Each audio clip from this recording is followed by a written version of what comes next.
प्रांतीय कुशवा समाज मध्य प्रदेश के प्रदेश अध्यक्ष योगेश मान सिंह कुशवा के नेतृत्व में चलाए जा रहे 3 दिवसीय प्रवासीय दौरा प्रदेश के महामंत्री गोपाल सिंह जी कुशवा, प्रदेश के कोषाध्यक्ष नवल सिंह जी कुशवा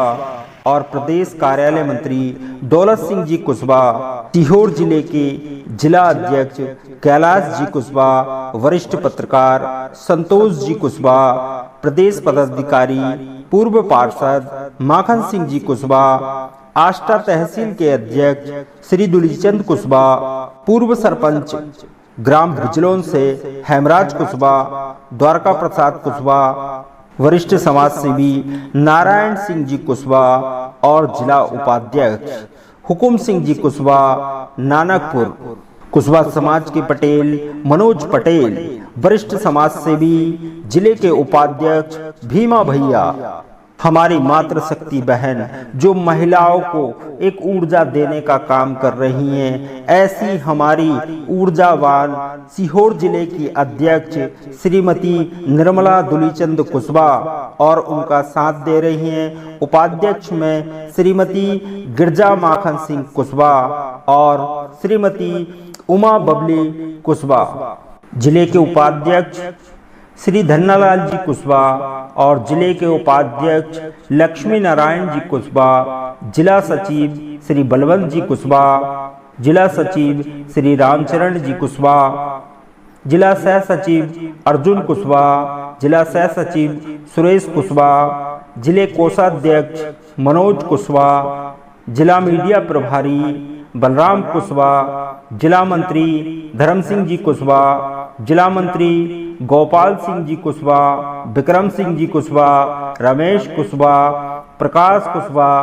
धन्नालाल जी कुशवा, गोकुल प्रसाद जी कुशवा, संजू कुशवा पहलवान, सीहोर जिले के ऊर्जावान जिला अध्यक्ष श्री कैलाश जी कुशवा अपनी युवा टीम के साथ समाज को एक नई दिशा दिखाने का कर रहे हैं भरपूर प्रयास।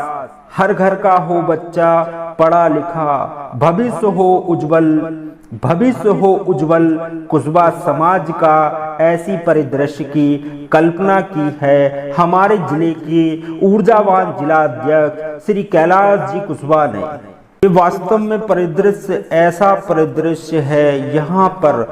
बहुत ही शानदार तरीके से आज जो पूरी जिले की बॉडी कुशवा समाज के जिला अध्यक्ष और उनकी पूरी टीम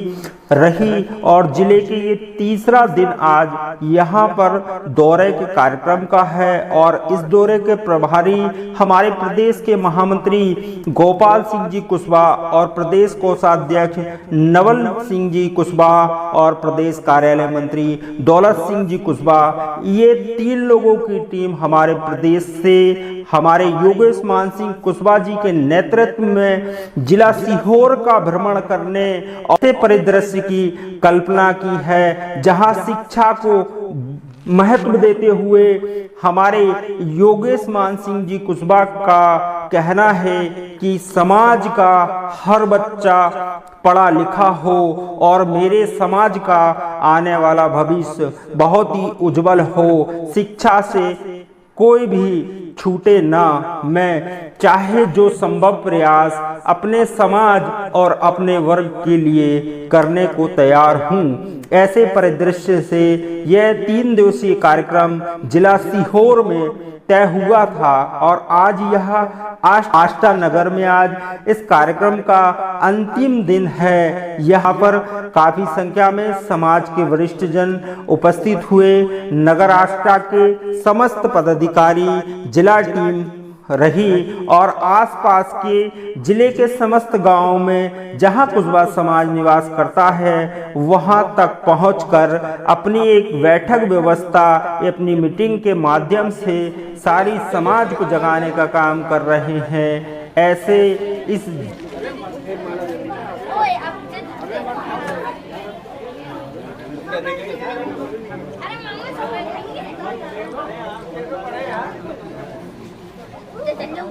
संतोष भैया आप कर ही अरे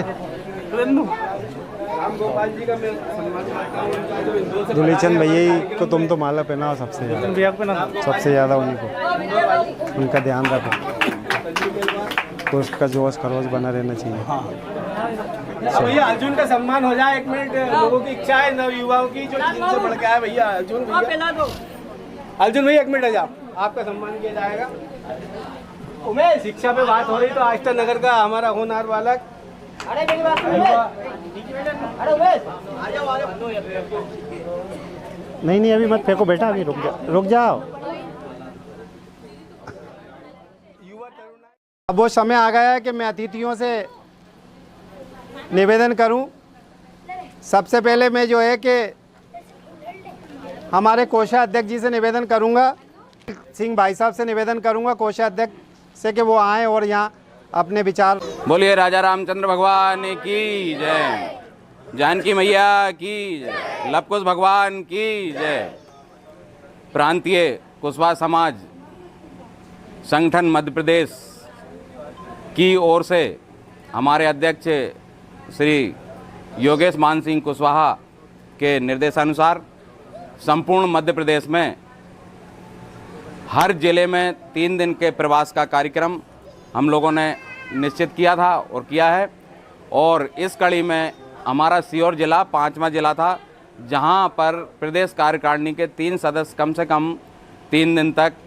आप लोगों के बीच में रहेंगे, आप लोगों के बीच में चर्चाएं करेंगे, बातचीत करेंगे और हमारे भविष्य की क्या योजनाएं हैं, क्या प्लानिंग है, समाज में शैक्षणिक रूप से हो, आर्थिक रूप से हो या सामाजिक रूप से हो, लोगों का उत्थान कैसे हो, इसका प्रयास करने के लिए ही हम आप लोगों के बीच में हैं। और 3 दिन तक आप लोगों के ही अन्न जल पे हम निर्भर रहे और जहाँ भी जाएंगे ऐसा ही हमारा उद्देश्य है कि अगर आपका अन्न जल खाएंगे तो उसके प्रतिफल में आपको कुछ ना कुछ देने की कोशिश ज़रूर करेंगे। जो हमारा समय है वो हम दे ही रहे हैं, साथ साथ हमारा प्रयास है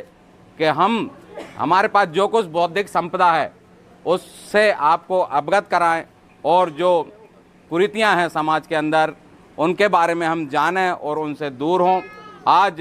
बहुत ही अच्छा अवसर है, बेटी दिवस ही भी है और हमारे बीच में मातृशक्ति भी उपस्थित है, क्योंकि ज़िले में 3 दिन से हमारा प्रवास चल रहा है लेकिन मातृशक्ति का अभाव हमें थोड़ा थोड़ा दुखी कर रहा था। तो आज आप लोगों की उपस्थिति से वो प्रयास भी हमारा पूरा हुआ है। सभी वरिष्ठ जनों का सम्मान सादर स्वागत करते हुए मैं आपके बीच में 2 शब्द रखूंगा। इसमें हमारे संगठन की गतिविधियां और संगठन का उद्देश्य और आप लोगों से अपेक्षाएं, इसके बारे में हम चर्चा करेंगे। तो हमारे संगठन का उद्देश्य बिना किसी भेदभाव के, बिना किसी स्वार्थ के, बिना किसी अपनी आकांक्षा आपूर्ति का भाव लिए बगैर हमारे से कोशिश है कि समाज के सबसे निचले स्तर तक हम जाएं, लोगों की समस्याओं को, लोगों की परेशानियों को जानें और कोशिश करें कि जहाँ जहाँ भी समाज में बिखराव है, आपसी बेमनत से हम छोटी छोटी बातों से समाज के अंदर ही आपस में एक दूसरे से लड़ते झगड़ते रहते हैं, टकराव करते रहते हैं और इसके कारण हम बहुत सा धन भी अपना उन झगड़ों पर व्यर्थ खर्च करते रहते हैं। तो कोशिश ये करें कि आपस में किसी प्रकार का विवाद ना करें, समाज में एक दूसरे से मिलते जुलते रहें, उठते बैठते रहें। और उठने बैठने के लिए जैसे आपका मंदिर हुआ या आपका देवाला हुआ, जहाँ भी आप लोग नियमित रूप से आना जाना उचित समझते हैं वहाँ ज़रूर आ जाएं और समाज के लोगों से आपस में मिलते जुलते रहें, ताकि जो बीच की दूरियां हैं वो भी कम हो, लोगों से मिलना जुलना हो, मेलजोल बढ़े और आपस में समाज के बारे में चर्चा परिचर्चाएं होती रहें। अगर आप आपस में मिलते जुलते रहेंगे, चर्चाएं करते रहेंगे, तो भविष्य के लिए हमें क्या करना उचित है और अभी हम क्या गलतियां कर रहे हैं उनके बारे में ज़रूर एक दूसरे का ध्यान आकर्षित करेंगे। जो समाज में कमियां रही हैं पहले से, उन्हें हम दूर करने का प्रयास करेंगे। बच्चों की शिक्षा के ऊपर हम ध्यान देंगे, बच्चों को पढ़ाएंगे लिखाएंगे और आपस में मेलजोल बढ़ाएंगे। समाज संगठित होगा, अगर आपका परिवार संगठित होगा तो मोहल्ले में आपका तारतम्य अच्छा होगा और मोहल्ले में तारतम्य अच्छा होगा तो तहसील अच्छी होगी, और तहसील अच्छी होगी तो ज़िला अच्छा बनेगा, और ज़िले की शक्ति ही जाके हमें प्रदेश में शक्तिमान बनाएगी। और उस शक्तिमान बनाने का आपको प्रतिफल ये मिलेगा कि हमारे पास जो भी शक्ति संचित होगी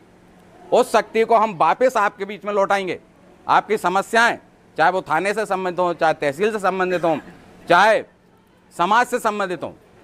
हमारी कोशिश रहेगी कि हम उन समस्याओं को फिर आपको शक्ति के प्रतिफल के रूप में आपकी समस्याओं को सुलझाने का पूरा प्रयास करेंगे। और वो हम तभी कर पाएंगे जब आप लोग अपने स्तर पर संगठित होंगे, क्योंकि आपकी शक्ति से ही हमारी शक्ति बढ़ने वाली है। राजनीतिक रूप से खास तौर पे हमारा प्रयास है कि राजनीतिक रूप से अगर समाज मजबूत होगा, हमारे अपने लोग अगर राजनीति में ज़्यादा सक्रिय होंगे,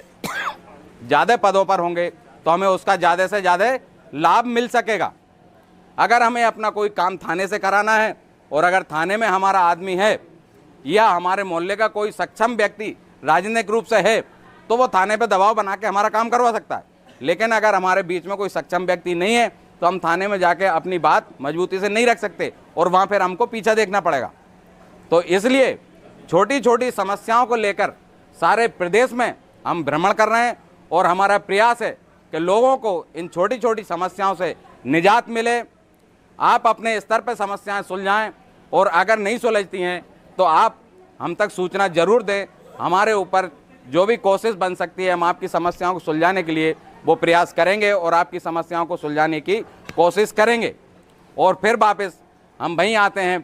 कि आप संगठित होंगे तो हमारी शक्ति बढ़ेगी और हमारी शक्ति बढ़ेगी तो आपका फ़ायदा होगा। संगठित होने के लिए केवल हम